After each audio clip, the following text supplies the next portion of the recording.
Aqui, Bia, essa daqui, ó, tá vendo? A gente não sabe se ela soltou. Agora a gente botou uma presilha aqui, tá vendo? Pra prender melhor.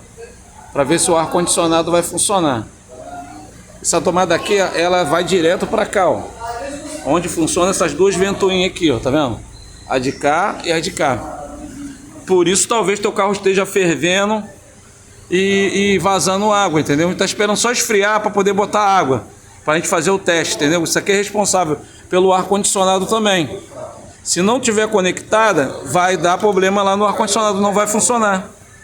A gente não sabe se soltou, né, com a trepidação ou alguém desligou.